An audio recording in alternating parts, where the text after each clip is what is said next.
Bon, très bien YouTube, je vais être honnête avec vous.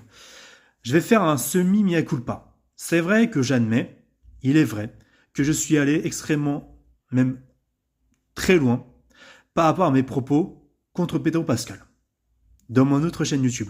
C'est pour ça que le short a été signalé et supprimé. Ceci étant dit. Tout ça pour dire que voilà, les fonds de mes pensées, enfin, le fond de mes propos, du sujet que j'ai à traiter, de ce que je pense du sujet, etc. Ça ne changera jamais.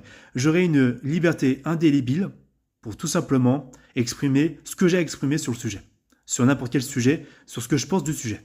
Je le ferai de manière moins virulente comme je l'avais fait avec Pedro Pascal.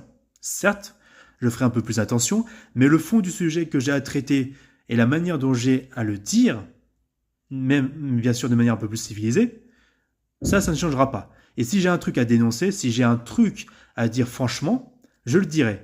Parce que s'il faudra que j'insulte directement Harvey Weinstein en lui disant touche à mes proches, touche aux gens que j'aime, touche à ma femme et le karma va arriver dans ta gueule, je vais te foutre mon poing dans la gueule, ça je peux le dire.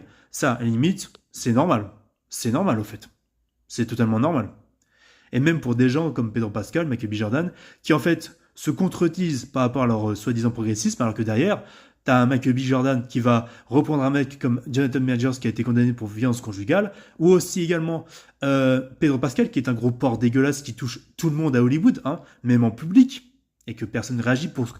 Parce que je pense qu'en fait, Pedro Pascal, enculé que tu es, Pedro Pascal, j'espère que tu me regardes bien, sinon, si tu touches aux gens que j'aime, mon point va arriver dans ta gueule, pour information, voilà.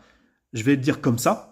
Je vais pas aller trop loin non plus dans ce que j'ai à dire en termes de propos. Je vais me contrôler, je vous le jure, YouTube, je saurai quoi dire. Mais voilà. Quand même, ce que j'ai dit là, je ne regrette pas par rapport contre Pedro Pascal. Ce que je viens de dire là, je ne regrette pas, d'accord? Ceci étant dit, même si je maintiens ce propos-là, Pedro Pascal, je pense que les gens ont peur de Pedro Pascal parce que je pense que Pedro Pascal est un gros pervers dégueulasse qui en fait intimide tout le monde par sa célébrité. C'est pas pour rien que Pedro Pascal il joue dans chaque film tous les ans. Vous voyez ce que je veux dire? On le voit tous les ans, tout le temps, partout. Je pense qu'il a je pense qu'il oppresse littéralement toutes ses costards pour vraiment, tu vois, les contrôler à sa guise.